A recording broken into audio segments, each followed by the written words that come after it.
This is Balitang Ilocos Online.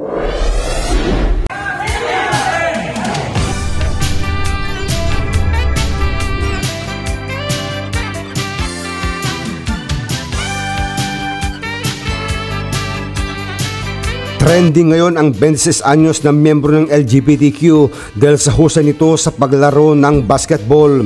Siya si Yasmin Dido Villanueva ng Barangay Baay, Batac, Ilocos Norte.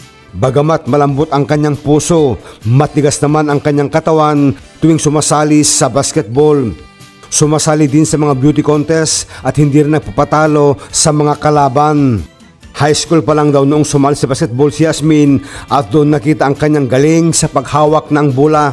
Hanggang ngayon, sumasali pa sa paliga ng barangay.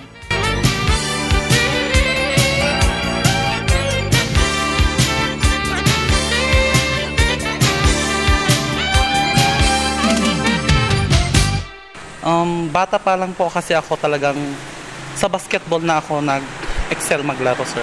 At doon ko na talaga nakita na doon ako magaling. Instead of playing volleyball or other sports, mas sa basketball po ako talaga naipapakita kung ano yung skill ko po. So sa ngayon, sumasali ka na sa mga amateur basketball games? Yes po. Marami na po akong nasalihan. Open league po, mga invitational league. Sinasali na po ako sa team. Kinukuha na po ako. So paano yan? Puro mga lalaki yung mga kasama mo? Hindi ka naman binubuli? Noon una po na naranasan ko rin na bully. Pero habang tumatagal, sanay na po ko sa mga bullying yan. So sa laro talagang hindi ka naman nagpapatalo? Hindi po ako magpapatalo. Kahit lalaki man yan, mas malaki pang katawan kaysa sa akin. Hindi po ako magpapatalo kasi kayang-kaya kong sabayan yan. So after yung basketball, ano naman yung mga ginagawa mo? Kung walang basketball po, nasa bahay lang ako, stay at home, beauty rest, tapos nakikimarites, charis. So sa ngayon, meron kayong mga laban sa Batac? Yes po, as of now po, meron po kaming inter-barangay ngayon na liga sa Batac po at rinirepresenta po namin yung aming barangay, it's Barangay Baay po. So ano masabi natin kasi ikaw ay patok ngayon sa social media?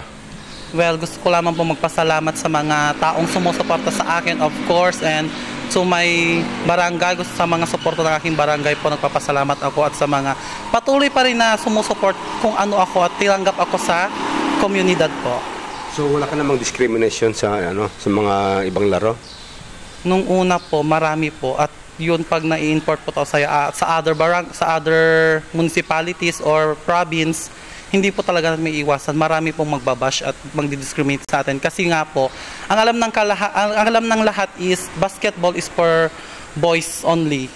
Pero sa akin po, kaya kong patunayan na hindi lamang po mga kalalakihan ang kayang maglaro ng basketball dahil kaya rin namin makipagsabayan. So wala kang hinikayat na kasama mo sa LGBT? Ngayon po, marami pong na-inspired na kapwa LGBT kasi pinakita ko po na kaya namin, since kaya rin nila, sir, sinusupport ko sila na ipagpatuloy lang kung ano ang nasimulan nila kasi hanggat kaya nilang ipakita kung anong talent nila, sir, tuloy lang ng tuloy, sir. Balang araw, madidiscover din yan. Bukod sa basketball, sumasali ka din sa mga beauty contest? Oh yes, sir. Of course, sumasali din po ako sa beauty contest, sir. Since part na nga ako ng LGBT, trans tito, trans tatay, Yes po, sumasali po ako sa pageant. Tapos ako po yung last reigning queen sa Paway noon, sir, sa Nangguyudan, Paway, Ilocos Norte, year 2020. Ako po yung reigning queen. So ikaw ang queen sa beauty pageant at saka basketball? Yes po, aside po sa beauty pageant, sa basketball, queen rin po ako sa Maritesan.